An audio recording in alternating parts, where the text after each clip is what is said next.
ఆత్మీయత కావాలనుకుంటున్నారా? ఆత్మీయులుగా జీవించాలనుకుంటున్నారా? ఆత్మలో ఫలించాలనుకుంటున్నారా? Praise the lord. Jesus Christ prayer ministries వారు సమర్పించు సత్యవాక్కు అనే టీవీ కార్యక్రమాన్ని వీక్షిస్తున్న మీ అందరికీ మా వందనాలు. ఇప్పుడు మా మామయ్య గారైన పాస్టర్ రియా సాల్మన్ రాజు గారు వాక్యోపదేశాన్ని అందించెదరు. మనందరం విని దైవ దీవెనలు పొందుకుందాం. Praise the lord. ప్రభు నామమునకు మహిమ కలుగును గాక. మన ప్రభువును రక్షకుడైన యేసుక్రీస్తు నామములో సత్యవాక్కు అనే ఈ టీవీ కార్యక్రమాన్ని వీక్షిస్తున్న సహోదరి సహోదరులందరికీ కూడా వందనాలు తెలియపరుస్తున్నాను. మంచిది ప్లరా, పరిశుద్ధమైన బైబిల్ గ్రంథంలో నుంచి దేవుని వాక్యాన్ని మనం చదువుకున్నాం. మూల వాక్యము మత్తయి రాసిన సువార్త 24వ అధ్యాయము 17వ వచనం. మిద్ది మీద ఉండేవాడు తన ఇంటిలో నుండి ఏదైనాను తీసుకొని పోవుటకు దిగకూడదు. ప్రార్థన చేసుకున్నాం. మహాపరిశుద్ధుడైన మా ప్రియ పరలోక తండ్రి, స్తోత్రాలు కృతజ్ఞతలు చెల్లిస్తున్నాను. మహిమా ఘనత ప్రభావం చెల్లిస్తున్నాము. చదవబడిన వాక్యాన్ని మీరు దీవించండి. అలాగనే ప్రభువా, ఈ వాక్యాన్ని వినబోతున్న ప్రతి బిడ్డకి వినగలిగిన చెవి, గ్రహించే జ్ఞానము, వాక్యానుసారమైన జీవితాన్ని దయచేసి పరలోక రాజ్యానికి సిద్ధపరచుకోమని ప్రార్థిస్తున్నాము. అలాగనే మీ పక్షమున నిలవబడి మాట్లాడబోతున్న మమ్మల్ని మీ ఆత్మచేత నింపి అనేక విషయాలు మాతో మాట్లాడమని యేసు నామములో అడుగుతున్నాను తండ్రి, ఆమేన్. మంచిది పిల్లరా, చదువుకున్నటువంటి ఈ యొక్క లేఖన భాగంలో నుంచి దేవుని వాక్యాన్ని మనము గతంలో కూడా ధ్యానం చేసుకున్నాం. మిద్దె మీద ఉన్న అనుభవం అన్న అంశంలో నుంచి దేవుని వాక్యాన్ని గతంలో మనము ధ్యానం చేసుకున్నాము. ఇక్కడ చదువుకున్న భాగంలో ప్రభు యేసుక్రీస్తుల వారు రాకడను ఉద్దేశించి మిద్దె మీద ఉన్నవాడు తన ఇంటిలో నుండి ఏదైనా తీసుకొని పోవుటకు కిందకు దిగకూడదు అని చెప్పాడు. అయితే అది రాకడను ఉద్దేశించి ప్రభువు చెప్పాడు. అవును ప్లరా, మిద్ది మీద అంటే ఒక ఎత్తైనటువంటి స్థానము, కింద స్థానము కంటే ఎత్తైనటువంటి స్థానము. అది దేనికి గుర్తుగా ఉందంటే ఒక వ్యక్తి, ఒక విశ్వాసి ఆత్మీయ జీవితానికి గుర్తుగా ఉంది ఆ ఎత్తైన స్థానం. అందుకే మిద్ది మీద ఉన్నటువంటి అనుభవం అని మనం అంశంలో నుంచి గతంలో చూసాం. అయితే ఆ అనుభవంలో ఉండి, ఎత్తైన స్థానంలో ఉండి మరి దిగజారిపోయి నష్టపోయిన వారిని గురించి గతంలో మొదటి భాగంగా కొంతమందిని మనం చూసాం. ఇశ్రాయేలు ప్రజల్ని, అలాగనే సౌలు రాజుని, దావీదు రాజుని, యెరూషలేము నుండి యెరికో పట్టణానికి దిగొస్తున్నటువంటి ఒక మనుషుణ్ణి మనం చూసాం. వారు ఎత్తైన స్థానంలో ఉండి దిగజారిపోయారు కదా. కనుక గతంలో ఆ విషయాన్ని మనం చూసాం. మరి ఈరోజు పిల్లరా రెండవ భాగాన్ని మనం చూద్దాము. మిద్దె మీద ఉండి మేలులు పొందిన వారిని గురించి మనం చూద్దాం. గతంలో ఒక ఆత్మీయ స్థాయిలో ఉండి, ఆత్మీయ స్థితిలో ఉండి నష్టపోయిన వారిని గతంలో మనం చూసాం. అయితే ఈరోజు ఆత్మీయ స్థితిలో ఉండి, మిద్ది మీద అనుభవంలో ఉండి, ఆత్మీయ అనుభవంలో ఉండి మేలులు పొందిన వారిని గురించి మనం ఈ దినాన చూస్తాం. మొట్టమొదటిగా అపోస్తుల కార్యాలు 10వ అధ్యాయము 9వ వచనం నుండి 48వ వచనం వరకు ఉన్న సారాంశాన్ని కొంతవరకు మనం తెలుసుకున్నాం. ఇక్కడ మనకి పేతురు గారు కనిపిస్తాడు కదా. అయితే ఇక్కడ మొదటి విషయం ఏమిటంటే పేతురు మిద్ది మీద ఉండి పొందిన మేలులు పిల్లరా.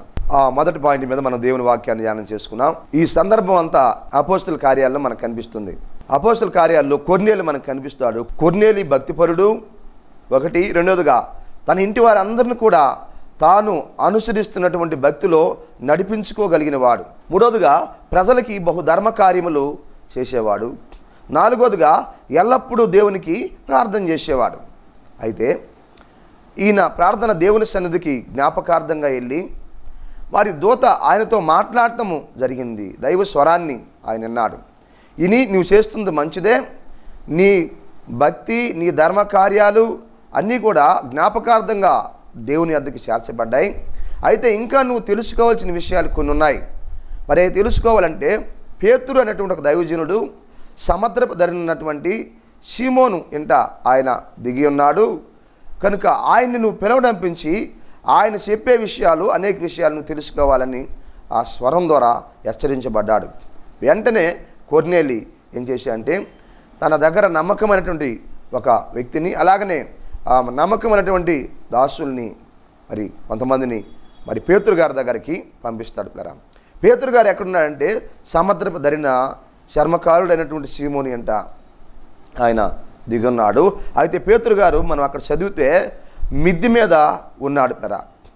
మరి ఆ ఇంటి వారందరూ కూడా భోజనం కొరకై వారు సిద్ధపరుస్తున్నారు ఆ భోజనాన్ని. అయితే పేతురు గారు ఏం చేస్తున్నా అంటే మిద్ది మీద ఉన్నాడు. కనుక ఈ మిద్ది మీద ఉన్నప్పుడు ఏ విషయాలు ఇక్కడ జరిగాయి అన్న విషయాన్ని మనం గమనిస్తే, పేతురు మిద్ది మీద ఉండి పొందిన మేలులు మొదటి పాయింట్. దీని మీద మనం దేవుని వాక్యాన్ని ధ్యానం చేసుకున్నాం. పౌలు మరి పేతురు గారు ఆత్మీయ స్థితిలో ఉన్నాడు, మిద్ది మీద ఉన్నాడు. మిద్ది మీద ఆయన పొందినటువంటి అనుభవాలు ఏమిటని మనం ఆలోచన చేస్తే, మొట్టమొదటిగా గమనించారా, మిద్ది మీద ప్రార్థన చేస్తూ ఉన్నాడు. దేవునికి మహిమ కలుగును గాక. అంటే ఆత్మీయ జీవితంలో ఎదిగేవాళ్ళు, ఆత్మీయంగా ముందుకు కొనసాగేవాళ్ళు ఏ అనుభవంలో ఉంటారంటే, వారికి ప్రార్థన అనుభవం కలిగి ఉంటారు, వారి ప్రార్థనా శక్తిని కలిగి ఉంటారు, వారి ప్రార్థనా బలాన్ని కలిగి ఉంటారు, వారి ప్రార్థన ఆత్మను కలిగిన వారుగా ఉంటారు, ప్రార్థనా పరులుగా ఉంటారు. ప్రియ సహోదరులారా, అవును, ఎవరైతే ఆత్మీయ జీవితంలో ఎదుగుతుంటారో, ఎవరైతే దేవునితో సరైన సంబంధాన్ని కలిగి ఉంటారో, వారు ప్రార్థనా పరులుగా ఉంటారు, ఆత్మీయంగా ఎదిగేవాళ్ళు. అందుకే ఇక్కడ పేతురు గారు మిద్ది మీద ఏం చేస్తున్నాడు? ఆ అనుభవం అంటే ప్రార్థన చేస్తున్నాడు, దేవుణ్ణి స్తుతిస్తూ ఉన్నాడు, దేవుణ్ణి గణపరుస్తున్నాడు, ఆయన నామాన్ని మహింపరుస్తున్నాడు కదా. ఇలా దేవుణ్ణి గణపరుస్తూ ఉన్నప్పుడు జరిగిన కార్యం ఏమిటని మనం అక్కడ ఆలోచన చేస్తే, ఇలా గమనించండి, దేవుడు ముందు జరగబోయే విషయాల్ని తనకు చూపించాడు. దేవునికి మహిమ కలుగును గాక. అవును, ప్రార్థనా పరులకి దేవుడు ముందు జరగబోయే విషయాల్ని బయలుపరుస్తాడు. ముందు రోజుల్లో ఏం జరగబోతున్నాయో, తన దేవుడు ఎలాగా వాడుకోబోతున్నాడో, తన పట్ల దేవుడు ఏ కార్యాలు చేయబోతున్నాడో, ఏ విధంగా దేవుడు తన కార్యాలు జరిగించబోతున్నాడో, అవన్నీ కూడా పేతురు గారి ప్రార్థనలో ఉన్నప్పుడు దేవుడు బయలుపరిచాడు. ఏం బయలుపరిచాడంటే, ఆత్మలో ఆయన పరవశుడయ్యాడు. ఆత్మలో పరవశుడై దేవుణ్ణి స్తుతిస్తూ ఉన్నాడు, దేవుణ్ణి గణపరుస్తూ ఉన్నాడు. ఆయన పరవశుడయ్యాడు. అందుకే ముందు జరగబోయే సంగతులను దేవుడు చూపిస్తూ ఉన్నాడు. అవును, మనం దేవునికి ప్రార్థన చేస్తున్నప్పుడు మన పక్కన ఏం జరుగుతుందో ఆ విషయాన్ని మనం పట్టించుకోకూడదు. మరి దేవునితో మనం ఏకమవ్వాలి. మన ఆత్మ దేవుని యొక్క వైపు మన ఆత్మ ఎత్తాలి. దేవుని యొక్క ఆ సన్నిధిని మనం హృదయాల్లో అనుభవించాలి. దైవ కార్యాలు మనం చూడగలగాలి, దేవుడి దర్శనాలు మనం చూడగలగాలి. అందుకే ఆయన ఆత్మలో పరవశుడయ్యి ఒక దర్శనాన్ని చూశాడు పేతురు గారు. ఆ దర్శనం ఏమిటంటే, ఆకాశము తెరవబడి ఆకాశము నుండి ఒక దుప్పటి తన దగ్గరకు రావటం జరిగింది. ఆ దుప్పట్లో ఏమున్నాయంటే, పలు రకాలైనటువంటి జంతువులు, పక్షులు, పురుగులు కనిపిస్తున్నాయి ఆ దర్శనంలో. గమనించండి పేతురు గారి యొక్క మొదటి అనుభవం ఏమిటి ఇక్కడ మనం ఆలోచన చేస్తే, ఆయన ప్రార్థనా పరుడుగా ఉన్నాడు. ఆ ప్రార్థనలో ఒక దర్శనాన్ని చూశాడు. ఏమిటి ఆ దర్శనము అంటే, ముందు జరగబోయే సంగతులను దేవుడు తనకి బయలుపరుస్తున్నాడు. అవును, మన జీవితాల్లో కూడా మనం ప్రార్థనా పరులమై ఉన్నట్లయితే దేవుడు ముందు జరగబోయే విషయాల్ని మనకు బయలుపరుస్తాడు అని మనం గుర్తించాలి. మొదటిది, అవును, పేతురు గారు మిద్ది మీద ఉండి పొందిన మేలులు ఏమిటంటే, ఒకటి, ప్రార్థనా పరుడై దేవుని దర్శనాన్ని చూశాడు. రెండవది మనం ఆలోచన చేస్తే, అక్కడ దేవుని స్వరాన్ని అన్నాడు, దైవ స్వరాన్ని అన్నాడు. దేవుడు తనతో మాట్లాడటము ఒక స్వరం ఆయనకి వినిపిస్తూ ఉంది. ఒకటి, దర్శనాన్ని చూశాడు ప్రార్థనలో. రెండవది, దేవుని యొక్క స్వరాన్ని వింటున్నాడు ఆయన. ప్రియమైన సహోదరి సహోదరులారా, అవును, దేవుడు తన స్వరం ఎత్తి మాట్లాడతాడు, తన ఉద్దేశాలను తెలియపరుస్తాడు, ఏం చేయాలో వాటిని బయలుపరుస్తాడు. ముందు రోజుల్లో మనం ఏం చేయాలో వాటిని చూపించడం మాత్రమే కాకుండా మనతో మాట్లాడతాడు. మనల్ని ఎలాగ నడిపించాలో, మనం ఏం చేయాల్సిన వారమై ఉన్నామో, ఎలాగా ఈ లోకయాత్రలో మనం ముందుకు కొనసాగాలో, ఎలాగా దేవుని యొక్క సేవలో మనం ముందుకు కొనసాగాలో, ఎలాగా దేవుని యొక్క పరిచర్యలో మనం ముందుకు కొనసాగాలో, ఆ విషయాల్ని దేవుడు తన స్వరం ఎత్తి మాట్లాడతాడు. అవును, ఇక్కడ మనం బాగా ఆలోచన చేస్తే, రెండవదిగా దేవుడు తన స్వరం ఎత్తి మాట్లాడుతున్నాడు. గమనించండి, దేవుడు ఏ విధంగా మాట్లాడతాడు విశ్వాసులతో, ఏ విధంగా మాట్లాడతాడు పరిశుద్ధులతో, దేవుని బిడ్డలతో అంటే, మొట్టమొదటిగా మరి దేవుడు ఏ విధంగా మాట్లాడుతుంటే, దైవ సేవకుని స్వరం ద్వారా విశ్వాసులతో దేవుడు మాట్లాడతాడు. కొన్నిసార్లు విశ్వాసులతో దేవుడు మాట్లాడేటప్పుడు ఏ స్వరాన్నెత్తి మాట్లాడతాడంటే, వాళ్ళ సంఘ కాపరి స్వరాన్నెత్తి వాళ్ళతో మాట్లాడతాడు. వాళ్ళ సంఘ కాపరి స్వరము లాంటి స్వరముతో దేవుడు మాట్లాడతాడని మనం గ్రహించాలి. మరి ఇంకా ఎలాగా దేవుడు మాట్లాడతాడు ఒక వ్యక్తి అంటే, ఒక కుమారుడు అనుకోండి, తన తండ్రి స్వరం ఎత్తి మాట్లాడతాడు దేవుడు. ఒక తండ్రి తన కుమారుడితో ఎలాగా మాట్లాడతాడో అలాగనే తండ్రి స్వరమెత్తి కుమారుడితో ఆయన మాట్లాడతాడని రెండోదిగా మనం గుర్తించాలి. మూడోదిగా ఇంకా దేవుడు ఎలాగా మాట్లాడతాడంటే, ఒక భార్య అనుకోండి, భర్త స్వరమెత్తి దేవుడు భార్యతో మాట్లాడతాడు. గమనించండి, భర్త స్వరం ఎలా ఉంటుందో అదే స్వరముతో వాళ్ళు ఆత్మీయులైనట్లయితే అదే స్వరముతో దేవుడు భార్యతో మాట్లాడతాడు, భర్త స్వరంలాగా.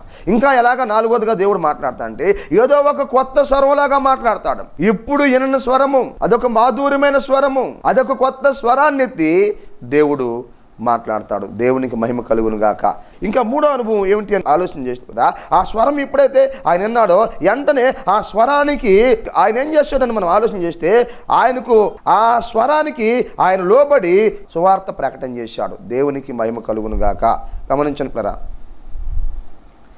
దేవుడు ఏ స్వరమెత్తి తనతో మాట్లాడాడో మూడోదిగా ఆ దేవుని స్వరంకు లోబడి ఆ ప్రకారంగా కొర్నేలు ఇంటికి వెళ్ళిపోయాడు పేతురు గారు. గమనించనుకున్నారా, ఆత్మీయ అనుభవంలో ఉండేవాళ్ళు, మిద్ది మీద అనుభవంలో ఉన్నటువంటి పేతురు గారు పొందిన మేళ్ళు మనం ఆలోచన చేస్తే ఒకటి ప్రార్థనాపరులై దేవుని దర్శనాన్ని చూశాడు, రెండోదిగా దేవుని యొక్క స్వరాన్ని విన్నాడు, మూడోదిగా ఆ దేవుని స్వరమునకు లోబడి వెళ్ళి సువార్తను ప్రకటన చేశాడు. అవును, ఇదిగో వెంటనే ఆయన ఆ దర్శనుల నుంచి తేరుకున్న తలికే ఇదిగో పేతురు గారి దగ్గరికి మనుషులు వచ్చారు. అయ్యా, మమ్మల్ని పలానా కొర్నేలి నీ దగ్గరకు పంపించాడు, వెంటనే మిమ్మల్ని తీసుకొని రమ్మన్నారు, మీ ద్వారా కొన్ని సంగతులు ఆయన వినాలి, ఇదిగో దేవుడు తనతో మాట్లాడాడు కనుక మమ్మల్ని పంపించాడు, నిన్ను తీసుకొని రమ్మన్నాడు అని ఆ యొక్క పేతురు గారికి చెప్పడం జరిగింది. వెంటనే అక్కడ దేవుడు కూడా తన స్వరమెత్తి మాట్లాడినాడు కనుక వెంటనే ఆ దేవుని స్వరానికి వెంటనే లోబడి కొర్నేలు ఇంటికి వెళ్ళాడు. దేవునికి మహిమ కలుగును గాక. క్రీస్తునందు ప్రియమైన సహోదరి సహోదరులారా, దేవుడు ఏ స్వరమెత్తి మనతో మాట్లాడతాడో ఆ వాక్యానికి మనం లోబడాలి. ఈ వాక్యం వింటున్నా నా ప్రియ సహోదరి సహోదరుడా, ఇదిగో నీవు దేవుని సన్నిధికి వెళుతున్నావు, ఆరాధనకి వెళుతున్నావు, అనేకమైనటువంటి కార్యక్రమాలకి వెళుతున్నావు, సంఘ సహవాసంలో ఉన్నావు, నీవు రక్షించబడి ఉన్నావు, మరి దేవుని నామంలో నువ్వు ముందుకు కొనసాగుతున్నావు, దేవుని పేరును పెట్టుకొని కలిగి ఉన్నావు. అయితే దేవుడు నీతో మాట్లాడుచున్నాడు అనేక విధాలుగా. దేవుడు నీతో మాట్లాడుచున్నప్పుడు ఏ విషయమైతే దేవుడు నీతో మాట్లాడాడో, ఏ విషయమైతే దేవుడు నీ హృదయాన్ని ప్రేరేపించాడో, ఏదైతే దేవుడు నిన్ను చేయమన్నాడో ఆ స్వరానికి నువ్వు లోబడుతున్నావా అని ఈరోజు మనము ప్రశ్నించుకోవాల్సిన వారు ఉన్నాం. చాలా వాక్యాలు వినడం ప్రాముఖ్యం కాదు. ఏ వాక్యం అయితే దేవుడు మనకి వినిపించాడో ఆ వాక్యానికి మనం లోబడాలి, ఆ వాక్యానుసారంగా మనం జీవించాలి, ఆ వాక్యానుసారంగా మన కుటుంబాలు నడిపించాలి, ఆ వాక్యానుసారంగా మన పిల్లల్ని నడిపించాలి, ఆ వాక్యానుసారంగా ఈ లోకంలో మనం జీవిస్తూ ఆత్మీయంగా ఎదగాలి. అందుకే పేతురు గారికి ఏ స్వరం అయితే దేవుడు వినిపించి పేతురు గారితో ఏదైతే ఏ విషయాలైతే దేవుడు చెప్పాడో వెంటనే ఆ స్వరానికి లోబడి ఆయన బయలుదేరి వెళ్ళాడు కొర్నేలు ఇంటికి. ఈ వాక్యం వింటున్నా నా ప్రియ సహోదరి సహోదరుడా, దేవుడు ఎన్నో పర్యాయాలు నీతో మాట్లాడుతున్నాడు. ఏవి నువ్వు చెయ్యాలో దాని గురించి మాట్లాడుతున్నాడు, వాటిని చేయమని నీతో మాట్లాడుతున్నాడు. ఏవి నీవు ఇడిసిపెట్టాలో దేవునికి ఇష్టం లేనివి వాటి గురించి దేవుడు నీతో మాట్లాడుతున్నాడు. అయితే నీవు ఆ స్వరానికి లోబడుతున్నావా? నువ్వు ఆ వాక్యానికి లోబడుతున్నావా? నువ్వు విడిచిపెట్టాల్సిన విడిచిపెడుతున్నావా? నువ్వు చేయాల్సినవి చేస్తున్నావా? దేవుని చిత్తానుసారంగానే నువ్వు జీవిస్తున్నావా? దేవుని చిత్తానుసారంగానే నువ్వు ఈ లోకంలో జీవిస్తున్నావా? లేక నీ ఇష్టానుసారంగా సొంత ఆలోచనలతో ఒకవేళ నువ్వు జీవిస్తున్నావా? ఆత్మదేవుడి సమయంలో అడుగుతున్నాడు. పేతురు గారు చూడండి, ఏ స్వరాన్ని అయితే దేవుడు తనకి వినిపించాడో, ఏ విషయాలైతే దేవుడు తనకు చెప్పాడో ఆ విషయాలకు లోబడి వెంటనే ఇదిగో ఆయన బయలుదేరి వెళ్ళాడు. ఈ వాక్యం వింటున్న సహోదరి సహోదరులరా, మూడోదిగా ఆ స్వరానికి లోబడ్డాడు. నీకు వినిపిస్తున్న వాక్యానికి నువ్వు లోబడాలి. ఆత్మదేవుడు నీతో మాట్లాడుతున్నాడు అనేక సమయాల్లో సందర్భాల్లో, ఆ వాక్యానికి నువ్వు లోబడి ఈ లోకంలో జీవించాలి. నాలుగోదిగా మనం ఆలోచన చేస్తే అక్కడికి వెళ్ళి సువార్తను ఆయన ప్రకటన చేశాడు, అక్కడ పరిశుద్ధాత్మ కార్యం జరిగింది. దేవునికి మహిమ కలుగును గాక. అవును ప్లరా, పేతురు గారు కొర్నేలు ఇంటికి వెళ్ళి దేవుని సువార్తను ప్రకటించాడు, ఆ స్వరానికి లోబడి వెళ్ళి. మూడోదిగా నాలుగోదిగా అక్కడ ఏం జరిగిందంటే దైవ కార్యం జరిగింది. అక్కడ పరిశుద్ధాత్మ కార్యం జరిగింది. అక్కడ పరిశుద్ధాత్మ కార్యం గొప్పగా జరిగింది. అనేక మందిని పరిశుద్ధాత్మ దేవుడు దర్శించాడు, అనేకులతో ఆయన మాట్లాడాడు, అనేక హృదయాలు ఆయన కదిలించాడు, అనేక హృదయాలు మార్పు చెందాయి, వారి పాపాలు వదిలిపెట్టారు, వారు ఎంత పాపంలో ఉన్నారో తెలుసుకోగలిగాడు, వారి కఠినమైన హృదయాలు మార్చబడ్డాయి, వారి యొక్క కరుడు గట్టిపోయినటువంటి హృదయాలు మార్చబడ్డాయి. వారి హృదయాల్లో నొచ్చుకుంటున్నారు, అయ్యో పాపం మా మీద ఉంది, అయ్యో మేము దేవునికి దూరస్తులమై ఉన్నామే, పాపం మమ్మల్ని పరిపాలిస్తుంది, పాపం మమ్మల్ని ఏలుతుంది, అయ్యా మేము దేవుని యొక్క వైపు తిరగాల్సిన వారికి ఉన్నాము, మేము దేవుని బిడ్డలమై ఉన్నాము అని వెంటనే వారు ఒప్పుకోవటం జరిగింది. పరిశుద్ధాత్మ కార్యం అక్కడ జరిగింది. దేవునికి మహిమ కలుగును గాక. ఈ వాక్యం వింటున్న సహోదరి సహోదరులారా గమనించండి. 4వ విషయం ఏం జరిగింది పేతురు గారి విషయం అంటే, పేతురు గారు అక్కడ ప్రసంగిస్తుండగా, సువార్తను అందిస్తుండగా, దేవుడి వాక్యాన్ని అక్కడ బోధిస్తుండగా, సత్యాన్ని అక్కడ చెబుతుంటుండగా అక్కడ జరిగిన కార్యం ఏంటంటే పరిశుద్ధాత్మ కార్యం అక్కడ జరిగింది. ఆ పేతురు గారు ఆ వాక్యం చెబుతున్నప్పుడు సువార్తను అందరి మీదకి పరిశుద్ధాత్ముడు రావడం జరిగింది. అందరినీ పరిశుద్ధాత్ముడు దర్శించడం జరిగింది. అందరి హృదయాల్లో ఒక మార్పు వచ్చింది. కఠినమైన హృదయాలు పగలగొట్టబడ్డాయి. రాతి గుండెలు పగలగొట్టబడ్డాయి. ఇదిగో వారిలో పశ్చాత్తాపం వచ్చింది, వారిలో దుఃఖం వచ్చింది, నిజమైన మారు మనసు వారిలో వచ్చింది. సత్యాన్ని వాళ్ళు తెలుసుకున్నారు. ఎప్పుడు తెలుసా, పేతురు గారు ఆ వాక్యానికి లోబడి ఆ స్థలానికి వెళ్ళినప్పుడు పరిశుద్ధాత్మ కార్యం అక్కడ జరిగింది. మన జీవితాల్లో కూడా ఎప్పుడైతే మనం దేవుని యొక్క వాక్యానికి లోబడి మనం జీవిస్తామో, దేవుడు మనతో మాట్లాడిన వాక్యానికి లోబడి మనం జీవిస్తామో, అప్పుడు మన జీవితాల్లో పరిశుద్ధాత్మ కార్యం జరుగుతుంది. చేసే ప్రతి పనిలో ఆయన మనకు తోడుగా ఉండి నడిపిస్తాడు. దైవ కార్యము మనల్ని వెంటాడుతుంది. దైవ కార్యము మనల్ని నడిపిస్తుంది. అద్భుతమైన కార్యాలు, ఆశ్చర్యమైన కార్యాలు, గొప్ప కార్యాలు, సూచక్రియలు, మహత్కార్యములు మన జీవితాల్లో, మన కుటుంబాల్లో, మన సంఘాల్లో, మన బిడ్డల్లో మనం చూడగలం. దేవునికి మహిమ కలుగును గాక. ఈ వాక్యం వింటున్న సహోదరి సహోదరులారా అక్కడ పరిశుద్ధాత్మ కార్యం జరిగింది. వారందరూ కూడా ఆత్మచేత నింపబడిన వారై వారందరూ భాషలు మాట్లాడుతూ ఉన్నారు. గమనించండి. ఈరోజు ఈ వాక్యం వింటున్న సహోదరి సహోదరుడా ఆలోచించు. దేవుని వాక్యాన్ని నువ్వు వింటున్నావు కానీ నీలో మార్పు వస్తుందా? ఎందుకు మార్పు రాలేదు? వాళ్ళందరూ అన్ని జనులు లేకుండా ఉండేది. అన్ని జనులు లేనప్పుడు కూడా వారు ఆత్మచేత నింపబడ్డారు. అన్ని జనులు లేనప్పుడు కూడా ఆత్మచేత కదిలించబడ్డారు. అన్ని జనులు లేనప్పుడు కూడా భాషలతో మాట్లాడుతున్నారు. దేవుణ్ణి స్తుతిస్తూ గణపరుస్తున్నారు. ఈరోజు క్రైస్తవుడు అయింది, క్రైస్తవురాలు అయింది, రక్షించబడి ఉండి, దేవుని బిడ్డవై ఉండి, సంఘములో ఉండి కూడా నీ హృదయం కదిలించబడుతుందా? నీలో ఒక మార్పు వస్తుందా? నీలో నిజమైన మార్పు వస్తుందా? నువ్వు దేవునికి ఇష్టానుసారంగా జీవిస్తున్నావా? దేవుని వాక్యానుసారంగా నువ్వు జీవిస్తున్నావా? ఒక్కసారి ఆలోచించు. ఎందుకు అన్ని జనులు లేనప్పుడు కూడా పరిశుద్ధాత్మ దేవుడు వారిని తాకాడు అంటే వారు ఆ వాక్యాన్ని నమ్మారు కనుక, ఆ వాక్యమందు విశ్వాసం ఉంచారు కనుక, ఆ వాక్యానికి కూడా లోబడ్డారు కనుక, ఆ వాక్యానుసారంగా జీవించాలని వారి హృదయాల్లో ఒక తీర్మానం తీసుకున్నారు కనుక, వారి పాపమును వదిలిపెట్టారు కనుక, వారు పశ్చాత్తాపడ్డారు కనుక వెంటనే పరిశుద్ధాత్మ దేవుడు వారిని దర్శించడం జరిగింది. దేవునికి మహిమ కలుగును గాక. ఈరోజు రక్షించబడి ఉన్నావు కానీ పరిశుద్ధాత్మ తాకిడి, పరిశుద్ధాత్మ అభిషేకము, పరిశుద్ధాత్మ సన్నిధి నీ హృదయంలో అనుభవించగలుగుతున్నావా? ప్రియ సహోదరి సహోదరుడా గమనించండి.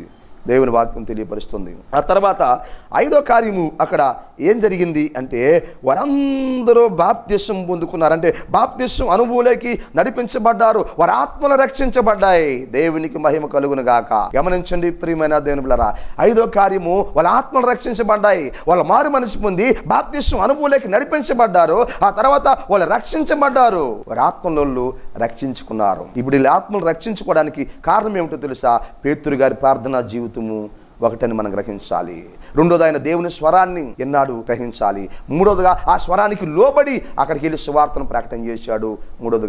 నాలుగోదిగా అక్కడ ఏం జరిగిందంటే పరిశుద్ధాత్మ కార్యం జరిగింది. 5వదిగా అక్కడ ఆత్మలు రక్షించబడ్డాయి. ఈరోజు సంఘాలు కట్టబడాలంటే, ఆత్మలు రక్షించబడాలంటే, సంఘాలు విస్తరించాలంటే, దేవుని రాజ్యానికి అనేక మందిని సిద్ధపరచాలి అంటే మనం ఆత్మీయ జీవితంలో ఎదిగే వాళ్ళంగా ఉండాలి. మిద్ది మీద అనుభవం మనకు ఉండాలి. పేతురు గారి యొక్క అనుభవం మనకు ఉండాలని దైవ లేఖనం మనకి తెలియపరుస్తుంది. ఈ వాక్యం వింటున్న సహోదరి సహోదరులారా, పేతురు గారు మిద్ది మీద ఉండి పొందిన మేళ్ళు మనం చూస్తే 5 మేళ్ళు. ఒకటి ప్రార్థనా జీవితాన్ని కలిగి దర్శనాన్ని చూశాడు. రెండోది దేవుని స్వరాన్ని అన్నాడు. మూడోదిగా స్వరానికి లోబడి సువార్తను ప్రకటించాడు. నాలుగోదిగా పరిశుద్ధాత్మ కార్యం అక్కడ జరిగింది. 5వదిగా కొంతమంది ఆత్మలు అక్కడ రక్షించబడ్డారు. రెండో పాయింట్ మనం చూద్దాం. అపోస్తుల కార్యములు 20వ అధ్యాయము 7వ వచనం నుండి 12వ వచనం వరకు ఉన్నటువంటి సారాంశాన్ని మనం చూడగలిగితే అక్కడ పేతురు గారు మిద్ది మీద 3వ అంతస్తు మీద మనకు కనిపిస్తాడు. రెండో పాయింట్ పేరు ఏంటంటే పౌలు మేడగదిలో ఉన్నప్పుడు జరిగిన కార్యము. దేవునికి మహిమ కలుగును గాక. పౌలు మేడగదిలో ఉన్నప్పుడు జరిగిన కార్యము, ఇది రెండో పాయింట్ పేరు. గమనించండి ఏం కార్యం జరిగింది అక్కడంటే, మొట్టమొదటిగా మరి పౌలు గారు అక్కడ ఉన్నప్పుడు 3వ అంతస్తులో మిద్ది మీద ఉండి ఆ మేడగదిలో ఉన్నాడు. ఆయన ఉన్నప్పుడు అక్కడ కొన్ని కార్యాలు జరిగాయి. ఆయన ఎత్తైన స్థలంలో ఉన్నప్పుడు పౌలు గారు కొన్ని కార్యాలు జరిగాయి, కొన్ని అద్భుతాలు జరిగాయి. ఏం జరిగాయి అక్కడంటే, మొట్టమొదటిగా మనం ఆలోచన చేస్తే మంచి బోధ అందిస్తున్నాడు సంఘానికి. దేవునికి మహిమ కలుగును గాక. చూడండి, మనం బాగా గమనిస్తే పిల్లరా, వారు రొట్టె విరుచుటకు ఆ సాయంకాలము అక్కడ కూడుకున్నారు. అయితే పౌలు గారు విస్తరించి మాట్లాడుతున్నాడు. మరి ఆ ఉదయాన్నే ఆయనకు మరునాడు ప్రయాణం ఉంది. అయినప్పటికి కూడా, అర్ధరాత్రి అయినప్పటికి కూడా రొట్టె విరవడానికి వాళ్ళు కూడుకున్నారు సాయంకాలమున. మరి ఆయన వాక్యం చెబుతూ ఉన్నాడు. అర్ధరాత్రి అయిపోయింది పిల్లరా, విస్తరించి ఆయన మాట్లాడుతున్నాడు. ఉదయాన్నే ఆయనకు ప్రయాణం ఉంది మరునాడు, అయినా సరే ఆయన విస్తరించి మాట్లాడుతున్నాడు అక్కడ సంఘముతో. అంటే దాని అర్థం ఏంటంటే పిల్లరా, సంఘానికి మంచి బోధ అందిస్తున్నాడు. దేవునికి మహిమ కలుగును గాక. పౌలు గారు మిద్దె మీద ఉండి, పౌలు గారు మేడగదిలో ఉన్నప్పుడు జరిగిన కార్యం ఏంటంటే, ఒకటి, ఆయన సంఘానికి మంచి బోధ అందిస్తున్నాడు. అవును ప్రియమైన సహోదరి సహోదరులారా, అవును, దేవుని వాక్యం మనకు తెలియపరుస్తుంది. ఆత్మీయ జీవితంలో ఎదిగే దైవజనులు, ఆత్మీయ జీవితంలో ఎదిగే కాపర్లు సంఘానికి మంచి బోధ అందిస్తారు. సంఘం చెదిరిపోకుండా, సంఘం గలిబిలి కాకుండా, సంఘాన్ని దుష్టులు దోసుకోకుండా, సంఘాన్ని శత్రువు దోసుకోకుండా సంఘాన్ని స్థిరపరుస్తారు. అదే ఆయన అక్కడ చేస్తున్న కార్యం. అర్ధరాత్రి అయిపోయింది, అయినా విస్తరించి మాట్లాడుతున్నాడు. ఉదయాన్ని ప్రయాణం ఉంది, అయినా విస్తరించి మాట్లాడుతున్నాడు ఆయన. ఎందుకంటే సంఘాన్ని స్థిరపరచాలి. ఎందుకంటే అబద్ధమైన బోధకులు ఉన్నారు గనక, దొంగ ప్రవక్తలు ఉన్నారు గనక, గొర్రె చర్మం కప్పుకున్న తోడేళ్ళు ఉన్నారు గనక, గొర్రెల్ని సీల్ చేసేవారు ఉన్నారు గనక, సంఘాలను దోచుకునేవారు ఉన్నారు గనక, అందుకనే పిల్లరా పౌలు గారు వచ్చినప్పుడు, ఆ రొట్టె చేయడానికి వచ్చినప్పుడు, ఆ రాత్రి అర్ధరాత్రి అయినా కానీ దేవుడి వాక్యాన్ని అంత ప్రయాసపడి అందిస్తున్నా అంటే సంఘాన్ని స్థిరపరచడానికి, అంటే మంచి బోధ సంఘానికి అందిస్తున్నాడు. ఎందుకో తెలుసా, నేను వెళ్ళిపోయిన తర్వాత ఈ తోడేళ్ళ విషయంలో జాగ్రత్తగా ఉండాలి, ఈ గొర్రె చర్మం కప్పుకున్న తోడేళ్ళ విషయంలో జాగ్రత్తగా ఉండాలి, ఈ అబద్ధమైన ప్రవక్తల విషయంలో జాగ్రత్తగా ఉండాలి. సంఘం చెదిరిపోకూడదు, సంఘాన్ని స్థిరపరచాలి, సంఘానికి సత్యాన్ని తెలియపరచాలి. నేను దగ్గర ఉన్నా లేకపోయినా సంఘం కదలకూడదు. దేవునికి మహిమ కలుగును గాక అన్న ఉద్దేశంతో పౌలు గారు సంఘానికి మంచి బోధని అందిస్తున్నాడు. అవును పిల్లరా, ఆత్మీయంగా ఎదిగే దైవజనులు, ఆత్మీయంగా ఎదిగే కాపర్లు చేసే మొదటి పని ఏంటంటే సంఘానికి మంచి బోధను అందిస్తారు. రెండో విషయాన్ని మనము ఆలోచన చేస్తే, ఈరోజు ఈ వాక్యాన్ని వింటున్న సహోదరి సహోదరుడా, నువ్వెవరైనా కావచ్చు, నీకు వినిపించబడుతున్న వాక్యం ఎలాంటిదో నువ్వు గుర్తించాలి. నీకు అందించబడుతున్న వాక్యము ఎలాంటిదో నువ్వు గుర్తించాలి, గ్రహించాలి. నీకు అందుతున్న వాక్యము నీ ఆత్మను రక్షించేదా, లేకపోతే తాత్కాలికంగా ఈ లోకంలో ఏదో దేవుడిని అడిగి పొందుకోవడానికి, సమకూర్చుకోవడానికి మాత్రమే, తాత్కాలికమైన సంతోషం కోసం మాత్రమే అటువంటి బోధ నీకు అందుతుందా, లేకపోతే నీ ఆత్మను రక్షించే బోధ నీకు అందుతుందా? నువ్వు పసిగట్టాలి, నువ్వు తెలుసుకోవాలి, నువ్వు గ్రహించాలి. ఎటువంటి వాక్యం నాకు అందుతుంది? తాత్కాలికంగా కొన్ని సంపాదించుకోవడానికో, కొన్ని సమకూర్చుకోవడానికో, ఈ లోక పరంగా కొన్నిటిని ఆశించి దేవుడి దగ్గర నుంచి పొందుకోవడానికి, మరి అటువంటి నన్ను తాత్కాలికంగా సంతోషపరిచే బోధ నాకు అందుతుందా, లేకపోతే శాశ్వతంగా నా ఆత్మను రక్షించే బోధ, నా ఆత్మను పరలోకంలో నిలబెట్టే బోధ, ఆ బోధ నాకు అందుతుందని ప్రతి ఒక్కరూ గమనించాల్సిన వారంగా ఉన్నాము. దేవునికి మహిమ కలుగును గాక. రెండోది, మనం అక్కడ ఆలోచన చేస్తే ప్రియమైన దేవుని పిల్లరా, ఆయన వాక్యం అందిస్తున్నప్పుడు ఐతుకు అనేటువంటి ఒక యవనస్తుడు 3వ అంతస్తు మీద నుంచి అక్కడి నుంచి కింద పడిపోయాడు పిల్లరా. కింద పడి చనిపోయాడు. చనిపోయి ఇక ఆ వ్యక్తిని ఎత్తిపోతున్నారు. అటువంటి సందర్భంలో పౌలు గారు అతని దగ్గరకు వచ్చి ఏం చేశాడంటే, అతన్ని పిల్లరా మనం బాగా ఆలోచన చేస్తే అతని మీద పడి అతన్ని కౌగిలించుకున్నాడు. దేవునికి మహిమ కలుగును గాక. ఎవరిని కౌగిలించుకున్నాడు? ఐతుకుని కౌగిలించుకున్నాడు. ఐతుకు ఎక్కడున్నాడు? 3వ అంతస్తు మీద నుంచి నిద్రపోత కింద పడ్డాడు. కింద పడి చనిపోయాడు. ఇక ఎత్తబడబోతున్నాడు. ఆ సమయంలో పౌలు గారు వచ్చి అతన్ని కౌగిలించుకున్నాడు. కౌగిలించుతున్నాడు అంటే రెండోదిగా మనం గుర్తించాలి, అతన్ని ప్రేమిస్తున్నాడు. ఎవరిని ప్రేమిస్తున్నాడు? చచ్చిపోయిన శవాన్ని ప్రేమిస్తున్నాడు. దేవునికి మహిమ కలుగును గాక. ఈ వాక్యాన్ని సహోదరి సహోదరుడా, నేను నువ్వు మనందరం కూడా ఆత్మీయంగా ఎదిగే వాళ్ళమైతే, ఒకటి సంఘానికి మంచి బోధ అందిస్తాము, రెండోది చచ్చిన వారిని ప్రేమిస్తాము. దేవునికి మహిమ కలుగును గాక. చనిపోయిన శవాన్ని నేను ప్రేమిస్తున్నాడు, పైన బడి కౌగిలించుకుంటున్నాడు, ప్రేమిస్తున్నాడు, హత్తుకుంటున్నాడు.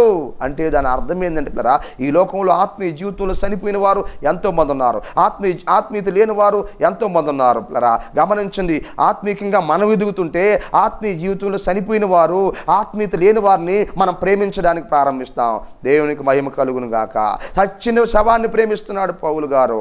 మన జీవితాల్లో కూడా చనిపోయిన మరి ఆత్మీయ జీవితంలో చనిపోయినటువంటి వారు ఎంతో మంది ఉన్నారు. తింటున్నారు, తిరుగుతున్నారు, తాగుతున్నారు, ధరిస్తున్నారు, కానీ పిల్లరా ఆత్మీయత లేని వారుగా, రేపు వారి జీవితాలు ముగించబడితే పిల్లరా వారు ఎక్కడికి పోతారో తెలియదు పిల్లరా. అటువంటి స్థితిలో ఈ లోకంలో జీవిస్తున్నటువంటి ప్రజలు అనేక మంది ఉంటున్నారు. రక్షణ లేని ప్రజలు అనేక మంది ఉంటున్నారు. పాపములో మగ్గిపోయేవారు అనేక మంది ఉంటున్నారు. శాపం చేత అనేక మంది ఉంటున్నారు పిల్లరా. గమనించండి, దేవుడు చెప్పాడు కదా, నీవు ఆ పండుని తినద్దు అని చెప్పినటువంటి ఆ పండును తిని ఎడల నిశ్చయముగా చచ్చేదవు ఆత్మీయ జీవితంలో.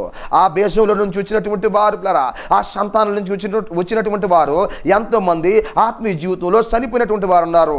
వాళ్ళని ఏం చేయాలి తెలుసా? మనము ప్రేమించాలి. మనలో ఆత్మీయత ఉంటే మనం ప్రేమిస్తాము. దొంగలు ఉన్నారు, త్రాగుబోతులు ఉన్నారు, వ్యభిచారులు ఉన్నారు, నరహంతకులు ఉన్నారు, జోజగాళ్ళు ఉన్నారు. వారందరినీ ప్రభువు యేసుక్రీస్తు వారు ఏం చేశాడు? ప్రేమించాడు. వారి జీవితాలు మార్చాడు, వారి బ్రతుకులు మార్చాడు, వారి స్థితిని మార్చాడు, వారికి ఇలువనిచ్చాడు, వారికి మంచి సాక్ష్యాన్ని ఇచ్చాడు, వారికి మంచి బ్రతుకునిచ్చాడు. కేవలం యేసు వారిని ప్రేమించి వారిని తిరిగి సమాజంలో నిలబెట్టాడు. ఈ వాక్యం ఉంటున్న సహోదరి సహోదరులారా, ఆ యేసయ్య ప్రేమ నాలో నీలో ఉన్నట్లయితే మనం ఏం చేస్తామంటే పిల్లరా, చచ్చిన శవాలను ప్రేమించాలి. అంటే ఆత్మీయ జీవితంలో చనిపోయిన వారిని మనం ప్రేమించాలి, చెడ్డవారిని మనం ప్రేమించాలి పిల్లరా. యేసయ్య ప్రేమను మనం వారి పట్ల కనుపరచాల్సిన వారిగా ఉన్నాము. అదే పౌలు గారు చూడండి, ఒకటి సంఘానికి మంచి బోధ అందిస్తున్నాడు, రెండోదిగా చనిపోయిన ఐతిహ్య శవాన్ని కౌగిలించుకున్నాడు. అంటే దాని అర్థము ప్రేమిస్తున్నాడు. వాక్యం వింటున్న సహోదరి సహోదరులారా, మనం నేర్చుకుంది ఏంటంటే చనిపోయిన వారిని ఆత్మీయ జీవితంలో, ఆత్మీయత లేని వారిని ఆత్మీయ జీవితంలో చనిపోయిన వారిని మనం ప్రేమించాలి. మూడో విషయాన్ని మనం అక్కడ ఆలోచన చేస్తే, ఆ తర్వాత బతికిన ఆ చిన్నవాడిని చూసినప్పుడు వారందరికీ విశేషమైన ఆదరణ కలిగింది. దేవునికి మహిమ కలుగును గాక. ఆయన ఎప్పుడైతే ప్రేమించాడో వెంటనే ఏం జరిగింది? ఐదుకు బ్రతికాడో. దేవునికి మహిమ కలుగును గాక. నీవు నేను అనేకులు ప్రేమిస్తే ఆత్మీయ జీవితంలో చనిపోయిన వారు, ఆత్మీయత లేకుండా ఉన్నవారు ప్రభు నామములో వారు బ్రతుకుతాడు. ప్రభు వారికి జీవాన్ని పోస్తాడు, ప్రభు వారికి జీవితాన్ని ఇస్తాడు, ప్రభు వారికి మంచి బ్రతుకునిస్తాడు, ప్రభు వారి ఆత్మను రక్షిస్తాడు, ప్రభు పరలోక రాజ్యానికి వాళ్ళు సిద్ధపరుస్తాడు, ప్రభు నరకాన్ని తప్పిస్తాడు. దేవునికి మహిమ కలుగును గాక. వాక్యం వింటున్న సహోదరి సహోదరులారా, చచ్చిన శవాన్ని ప్రేమించాడు. తర్వాత మూడోది ఏం జరిగిందంటే, ఆ వ్యక్తి బ్రతికాడు. బ్రతికిన ఆ వ్యక్తిని చూసినప్పుడు ఐదుకుని ఆ చుట్టూ ఉన్నవారు, అక్కడ ఉన్న వారందరూ కూడా విశేషమైన ఆదరణ కలిగిను. అంటే వారందరికీ సంతోషం వచ్చింది. దేవునికి మహిమ కలుగును గాక. అవును ప్రియమైన సహోదరి సహోదరులారా, మనము ఆత్మీయ జీవితంలో ఎదుగుతున్నట్లయితే ఒకటి సంఘానికి మంచి బోధ అందిస్తాము, రెండోది ఆత్మీయ జీవితంలో చనిపోయినటువంటి చెడ్డవారు అనేక మంది ఉంటే వాళ్ళని ప్రేమిస్తాము, మూడోది ప్రియ సహోదరులారా, అనేకుల జీవితంలో వాళ్ళు బ్రతికినప్పుడు అనేకుల జీవితాల్లో సంతోషాన్ని తీసుకొస్తాము, అనేకులకు ఆశీర్వాదకరంగా మనం ఉంటాము.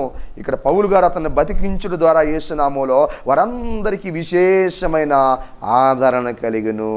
దేవునికి మహిమ కలుగును గాక. నేను నువ్వు మనందరం కూడా ఆత్మీయ జీవితం ఎదిగితే అనేకులకు సంతోషాన్ని ఇస్తాం. మూడో విషయాన్ని మనం చూద్దాం. దానియేలు గ్రంథము 6వ అధ్యాయము 10వ వచనం నుండి 27వ వచనం వరకు ఉన్న సారాంశాన్ని మనం అక్కడ గుర్తిస్తే, ఇక్కడ మూడో పాయింట్ పేరంటే దానియేలు మిద్ది మీద ఉండి పొందిన అనుభవాలు. దేవునికి మహిమ కలుగును గాక. ఏ అనుభవాలు పొందాడు ఆయన అంటే, ఆయన బబులోను దేశంలో ఉన్నాడు దానియేలు. అయితే అప్పుడు జరిగిన సందర్భం పిల్లరా మనకు తెలుసు. ఆ బబులోను దేశంలో ఉన్నప్పుడు ఆ దేశంలో కొంతమంది దానియేలు మీద కుట్రబుంది పిల్లరా, సాటి ఉద్యోగస్తులందరూ కూడా మరియు దర్యావేషు రాజుగారి దగ్గరికి వెళ్ళి పిల్లరా, ఇదిగో దానియేలుకు ప్రార్థన చేసుకునే అలవాటు ఉంది కనుక దేవునికి రాజుగారి దగ్గరికి వెళ్ళి రాజుగారి ద్వారా ఒక చట్టాన్ని పుట్టించారు. ఏమిటి ఆ చట్టం అంటే, ఒక 30 రోజుల వరకు, నెల రోజులు మరి ఏ మానవుడైనా సరే ఏ దేవునికి ప్రార్థన చేయకూడదు. రాజుగారి దగ్గరే ప్రార్థించాలి, రాజుగారికి మొక్కాలి, రాజుగారికి మనవి చేయాలి. ఇలాగా నీ కాదని ఎవరైనా ఏరే ఇంకొక దేవునికి ప్రార్థన చేస్తే తక్షణమే వారిని సింహాల బోన్లో వేయాలి. ఇది పిల్లరా వారు చెప్పింది. దాన్ని బట్టి వారి మాటని రాజుగారు ఏం చేసి అంటే పిల్లరా, వారి ఆ శాసనాన్ని రాయించి ఆ రాజ్యమంతా కూడా మరి ప్రకటన చేయించాడు.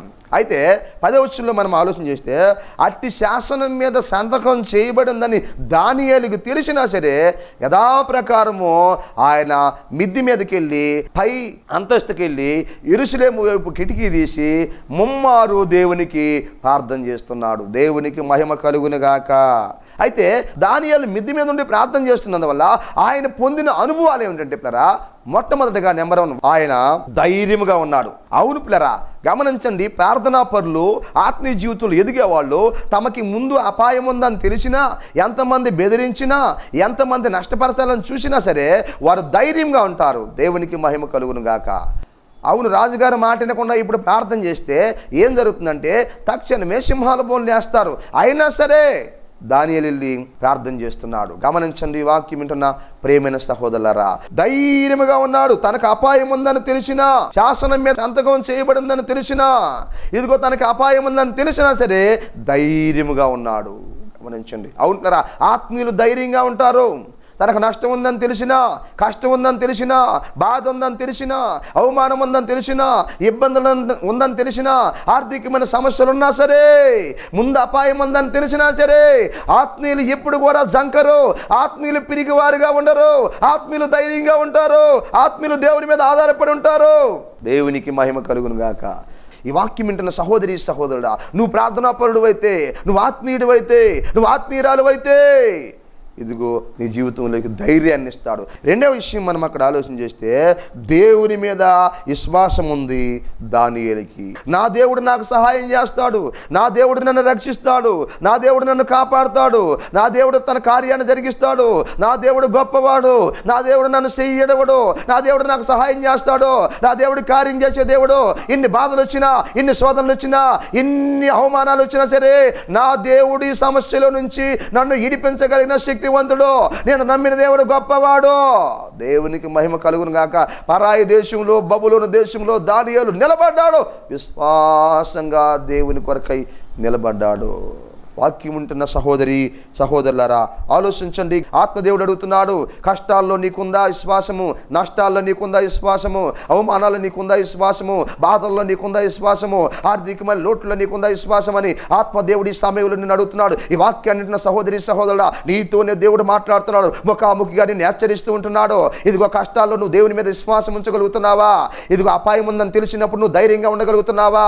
కష్టాల్లో, నష్టాల్లో, బాధల్లో, శ్రమల్లో, ఇరుకుల్లో, ఇబ్బందుల్లో, ఆటంకాల్లో దేవుని మీద నీ విశ్వాసం ఉంచగలుగుతున్నావా? పరిస్థితులన్నీ బాగున్నప్పుడు కాదు దేవుని మీద విశ్వాసం ఉంచాల్సింది పిల్లరా, ఆశీర్వాదకరంగా ఉన్నప్పుడు కాదు దేవుని మీద విశ్వాసం ఉంచాల్సింది. నిజమైన విశ్వాసము, స్థిరమైన విశ్వాసము, బలమైన విశ్వాసము, నిత్య రాజ్యానికి నడిపించే విశ్వాసము, ఆత్మను రక్షించే విశ్వాసము ఏదంటే ప్రియమైన దేవుని బిడ్డలారా, అది కష్టాలలో, నష్టాల్లో, ఇబ్బందుల్లో, బాధల్లో, అవమానాల్లో దేవుని మీద విశ్వాసాన్ని ఉంచాలి. దేవునికి మహిమ కలుగును గాక.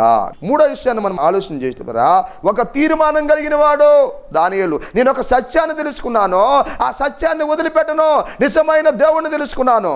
నేను మనుషుల దగ్గరికి వెళ్ళి మొక్కను, మనుషులకు సాగిలిపడను, నా దేవునికి మాత్రమే నేను సాగిలిపడతాను. యూదుల్లో పిల్లరా ఒక విశ్వాసం ఉంటుంది. ఏమిటి ఆ విశ్వాసం అంటే పిల్లరా, దేవుని దగ్గర తప్ప ఇంకెవరి దగ్గర శిరస్సు ఉంచి నమస్కారం చేసి దండం పెట్టరు, సాగిలిపడరు.